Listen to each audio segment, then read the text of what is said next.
Cara a Cara, la entrevista.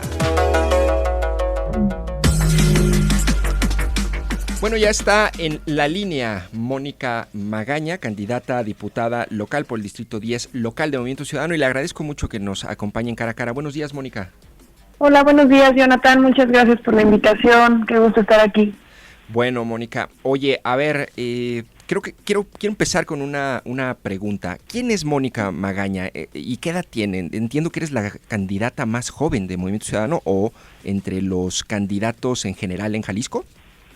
Sí, yo tengo 26 años y bueno, pues he estado involucrada en la vida pública los últimos 6 años desde el gobierno con Pablo Lemus. Ahí otra vez me tocó ser la directora más joven en el primer trienio atendiendo a las juventudes y en el segundo siendo la regidora más joven. Y bueno, pues ahora asumiendo este reto y responsabilidad, por supuesto, de ser la candidata a diputada más joven también. ¿Qué edad tenías cuando asumiste con Lemus? Tenía 21 años. 21 años, súper joven, Sí. Mónica.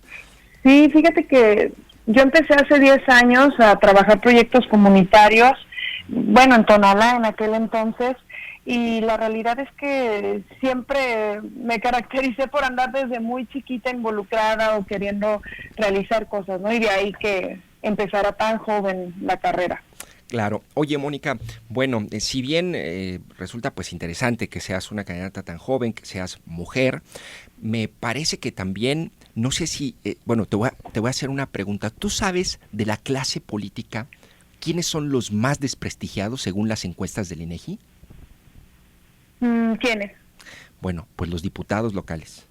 Es decir, en quien más confía las personas son el Ejército y la Marina, pero fíjate, es un dato impresionante de la encuesta nacional de cultura cívica que publicaron hace un par de meses y dice que los peor evaluados son los diputados locales. Inspiran confianza, apenas un poco de confianza o algo de confianza apenas en el 23% de la población. Es decir, 7 de cada 10 no confía en los diputados locales. ¿Por qué crees que sea esto, Mónica?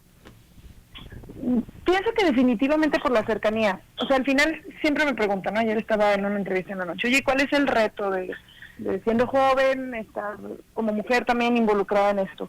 El gran reto primero es que llegas bajo este prejuicio, ¿no? Y bajo esta desconfianza. El segundo gran reto y el desafío es que ha habido muy poca cercanía entre la clase política y la sociedad. Y creo que ahí es en donde hacemos la diferencia. Yo tengo 10 años trabajando de lleno en las comunidades, es decir, antes me hice en las comunidades que como política. Entonces, esta cercanía, y yo siempre digo, estos resultados, este trabajo, tener 10 años ahí, tener casi 6 años desde el gobierno de Zapopan con un historial de trabajo certero, de resultados muy precisos, pues son lo que me ha permitido, por lo menos a mí en mi entorno, en el que me he desarrollado, ganarme la confianza de las personas, ¿no? Para mí esta campaña pues ha sido muy bonita porque no ha sido más que regresar con la gente que ya conocemos, a las colonias que tenemos tantos años trabajando, y entonces ahí la perspectiva cambia muchísimo. Claro. Ciertamente puede ser una falta de cercanía de la clase política en general y de los diputados, pero yo también diría que es un exceso de tropelías de los diputados. Sí. Sueldos excesivos, no aviadores en las nóminas, leyes aprobadas sin ningún tipo de reflexión o motivación o análisis para saber si será posible implementarlas. Y en ese sentido, por ejemplo, ¿tú qué opinas del papel de Morena, de los diputados de Morena, frente a las iniciativas presidenciales? Definitivamente lo que dices es muy importante, porque las iniciativas las hacen bajo un escritorio, en el entorno en el que ellos en cierto privilegio desarrollan, y no bajo las necesidades que en la calle se ven. O sea, yo siempre digo, bastaría que esas diputadas y diputados de verdad se dieran una vuelta a ver cómo vive la gente, a ver qué les duele, y la agenda sería totalmente distinta. Y como dices, sí, definitivamente los de Morena, por supuesto que no empatizo y voy a encontrar muchísimas de las iniciativas que ellos tienen, pero podría ser además una cosa generalizada de muchos otros partidos. Al final creo que el reto que tenemos que asumir, sobre todo nosotros los que somos jóvenes, los que nos estamos involucrando, los que no venimos de una familia política o poderosa, o que no llegamos ahí por un dedazo, sino ha sido a base de nuestro trabajo, tenemos que asegurarnos de empezar a hacer una clase de políticas y políticos distintos, pues. Claro, mira, y justamente una de las carencias de la clase política es la falta de autocrítica. Tú podrías, te preguntaba un poco del papel de Morena, que me parece que es prácticamente una especie de asistente del presidente en la Cámara de Diputados, la bancada de Morena, todo lo que envía no le cambia ni una coma. Pero a ver, Mónica, yo te pregunto, ¿puedes tú ser autocrítica con la legislatura y tu bancada de Movimiento Ciudadano, esta legislatura que acaba de pasar, que fue muy polémica? ¿Cómo calificas y evalúas su desempeño? ¿No fue el mismo papel que ha tenido Morena frente al presidente, el papel que ha sido de Movimiento Ciudadano frente al gobernador? Todo lo que envía lo aprueban en los términos que dice él. Creo dos cosas, ¿no? O sea, primero, yo estuve como regidora desde lo legislativo en el municipio. Y entonces asumes, y lo quiero bajar a la práctica de lo que yo viví, por esto que estás diciendo, ¿no? La autocrítica y por lo importante que tiene que ser que tú mantengas tus convicciones y tus valores ante todas estas situaciones. O sea, cuando tú asumes involucrarte en la vida pública e impulsar un proyecto político, o sea, nos toca asumirlo con todo lo que esto implica, ¿no? O sea, la directriz, en mi caso sí la llevaba Pablo Lemus, y todos los planes parciales, todas las iniciativas importantes de Hacienda, de seguridad, por supuesto que da una directriz en la que previo nosotros estábamos totalmente involucrados para poder llegar a un consenso de, a ver, ya tenemos todas las perspectivas del equipo, de los involucrados, entonces presentémoslo. Quiero entender que mucho de esto pasó a nivel estatal, ¿no? Yo, o sea, desconozco exactamente cómo sucedía en el detrás de, porque luego siempre la sociedad vemos como solamente un resultado y no entendemos que hay todo un proceso de todo, de investigación, de trabajo, de socialización previo. O sea, quisiera entender que ha sido, el gobernador llegó con un planteamiento muy específico, que era una reestructuración a través de lo que él llama la refundación.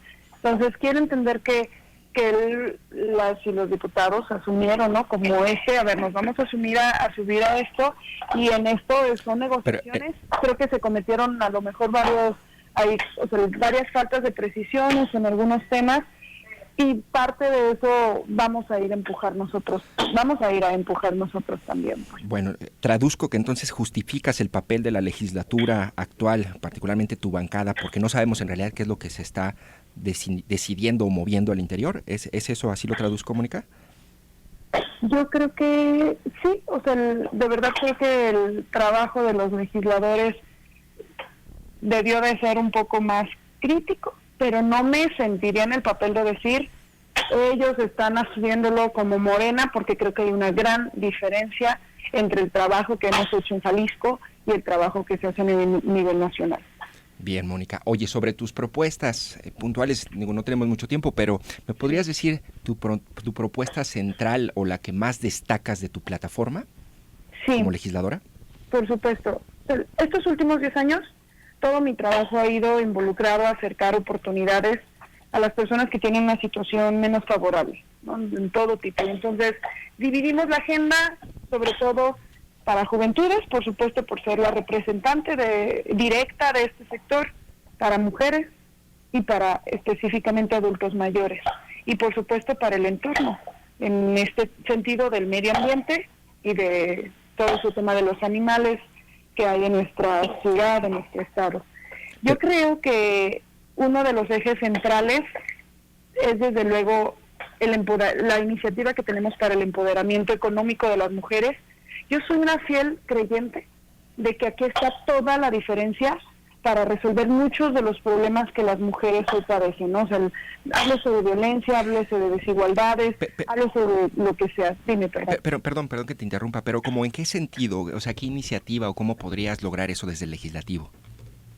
Nosotros queremos, o sea, tanto para las para los adultos mayores como mujeres, por supuesto, manejar ahí un esquema de incentivos fiscales de inclusión con la perspectiva favorable de mujeres y de adultos mayores a la vida económica. Sobre todo, fíjate que en adultos mayores nosotros nos hemos encontrado con que se entiende que que el tema está resuelto con el adulto mayor a través de las pensiones que reciben, ¿no? Y que con eso ya, o sea, el gobierno federal limpia las manos y dice ya, con esto estamos más que suficientes, Y cuando tú estás en las calles, cuando estás todo el tiempo cercano a estas poblaciones, te das cuenta cómo ellos buscan tener un desarrollo óptimo durante los años que viven. Entonces ahí queremos involucrarnos, muchos de ellos nos lo reportan, oye, desde los 50 años para nosotros, y ellos no son ni siquiera adultos mayores. O sea, para nosotros de los 50 años ya es imposible conseguir un trabajo. Claro. Entonces ahí tenemos que meternos a hacer equipo con la iniciativa privada para ver qué esquemas podemos manejar en conjunto en el que ellos puedan permitirnos tener a adultos mayores y por supuesto dar condiciones para las mujeres. Sabemos que por ejemplo el gobierno federal también tuvo un gran problema con las guarderías, ¿no? Y decidió eliminar todo esto. Bueno, ¿qué esquemas podemos hacer en equipo, gobierno e iniciativa privada para que las mujeres que son jefas de familia, para que las mujeres que tienen que tener doble jornada, pues se vean favorecidas? ¿Y eso, qué norma habría que cambiar o qué es lo que cambiaría en una iniciativa concretamente, Mónica? Sería todo, sería tanto meternos al todo el esquema que existe en la ley de trabajo. Por supuesto entendemos que algunos son temas locales, otros son temas federales. Sí, lo sé. Lo importante y el esquema importante aquí es nosotros contamos con tanto con diputados federales como senadores, y yo siempre he creído mucho en la transversalidad de las acciones. Entonces eso, por supuesto, lo vamos a estar impulsando de la misma manera. Bueno, ¿en dónde podemos revisar tus propuestas puntuales, Mónica? ¿Hay alguna página? Sí, en mi micrositio. ¿Cómo es? Mónica, www.monicamagaña.com. Bueno, te agradezco mucho que nos hayas acompañado en Cara a Cara. Mónica Magaña, candidata a diputada local por el Distrito 10 de Movimiento Ciudadano. Muchas gracias, Jonathan. Hasta luego. Muy buen día, Mónica. Pues bueno, allí está la candidata. El Distrito 10, la verdad que está muy interesante. Muy interesante. La disputa del Distrito 10, digamos, es Zapopan y es el distrito más disputado y que puede ser clave en la elección de Zapopan. Nada más, chequen. En la elección pasada, en estricto sentido, MC perdió la elección con Esteban Estrada. 34,000 votos frente a los 52,000 de Susana Ochoa de Futuro. Pero con la alianza del PAN le dieron otros 32,000 votos a MC y fueron 60 y tantos mil, casi 70,000 votos. Entonces es un distrito muy disputado. Ahí es en donde a nivel federal está Ramírez Acuña, Horacio Fernández de MC, Susana Ochoa y esta joven de 26 años, regidora con licencia, una carrera ya muy amplia para su corta edad. Y será muy interesante, y este Distrito 10 es clave en la elección de Zapopan. Vamos a estar pendientes, 9 de la mañana con 31 minutos. Vamos a un corte y regresamos para platicar con Juan Carlos Flores, secretario de Educación Jalisco. Envíame tus dudas al 33 18 80 76 41.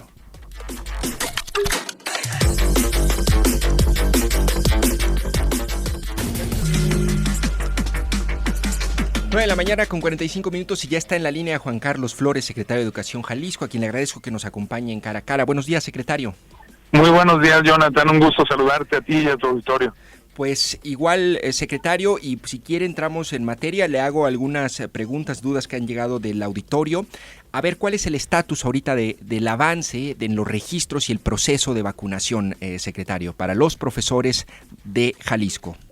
Bueno, la primera parte que comenzó el sábado en la madrugada, Jonathan, pudimos conseguir registrar a 171,000 maestros que pudieron corroborar que están en el listado, que son parte de la programación en vacunación, y estamos validando otros 30,000 que nos llegaron en esta semana, sobre todo instituciones particulares. La meta son 200,000 vacunas, es pues todo un universo muy amplio. Y el sábado, domingo y ayer lunes tuvimos un avance ya muy significativo. Esta madrugada comenzaron a asignarse las citas para que a partir de mañana, a las 8 de la mañana, en los 13 centros de vacunación, 11 de ellos regionales y 2 macrocentros, se pueda realizar la vacuna. Hace un momento salimos del macrocentro del Auditorio Benito Juárez, aquí en la zona metropolitana de Guadalajara, en compañía del subsecretario Juan Pablo Arroyo, y pudimos constatar que va a tener una capacidad impresionante de atención a los maestros, de tal manera que puedan fluir de una manera muy ágil y en pocos minutos, se estima que en 45 cuando mucho, puedan ya tener todo su proceso.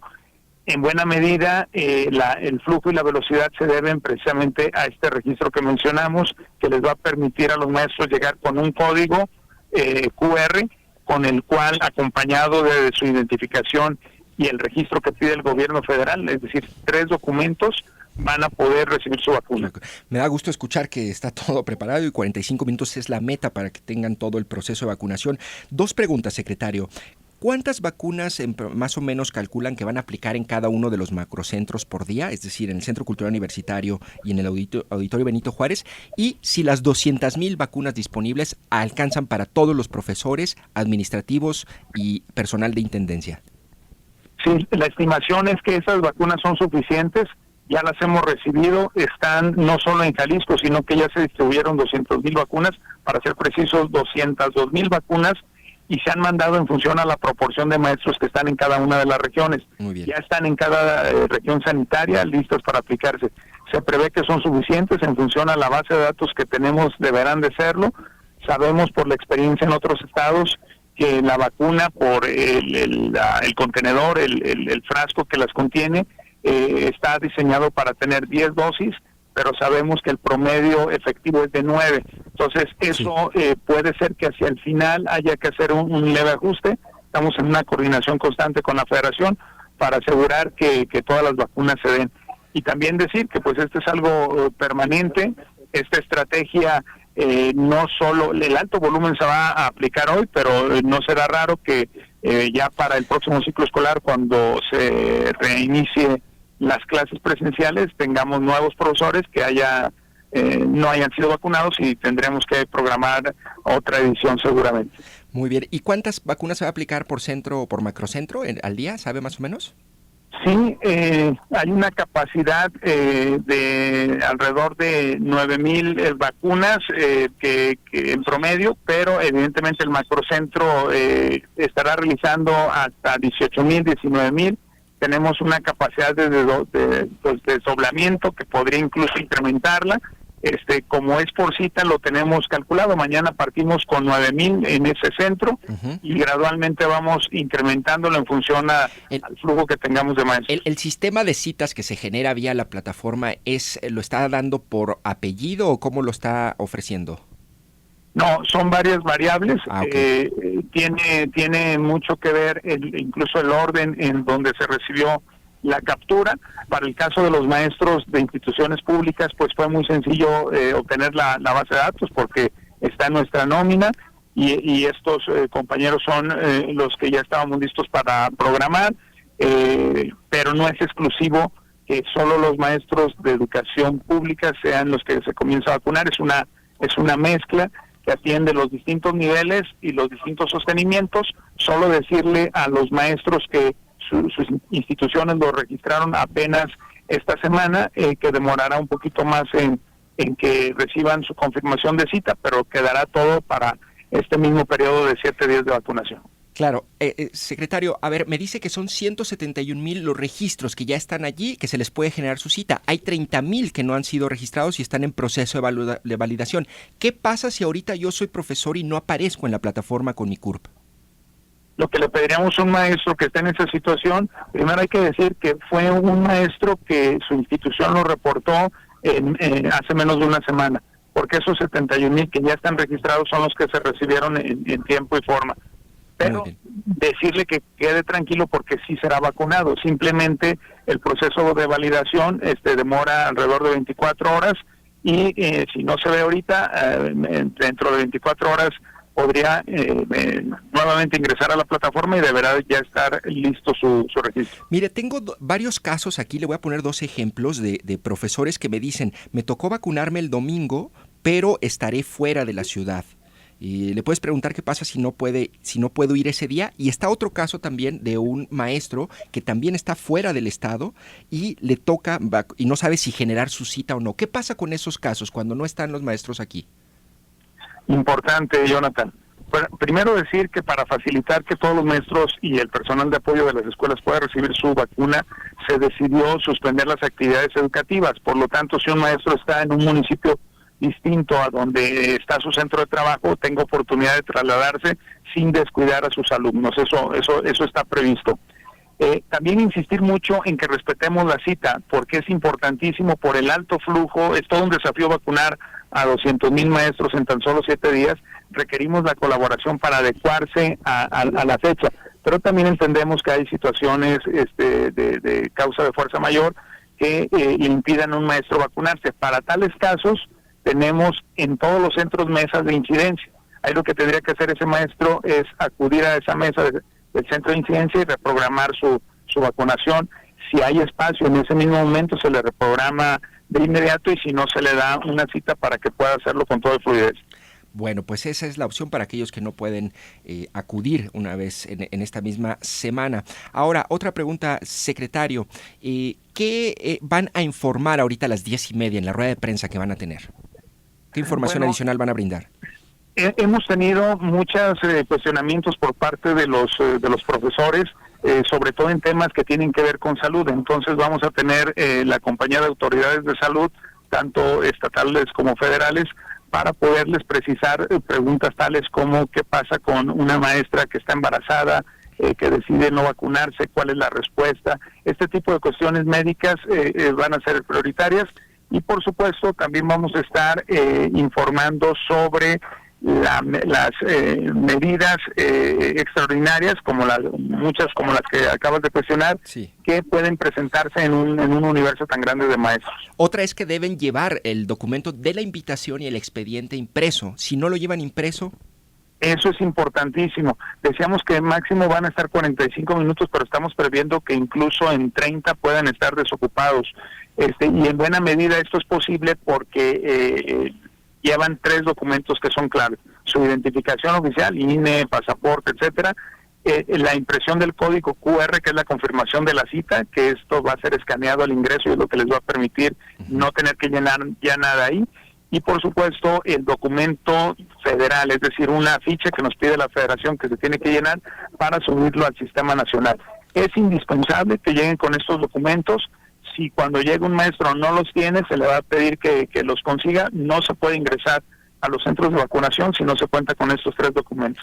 Importantísimo ese dato, secretario. Y bueno, también, ¿saben ustedes o calculan cuántos profesores podrían no vacunarse por diversas razones, entre ellas porque no quieren o porque así lo han decidido?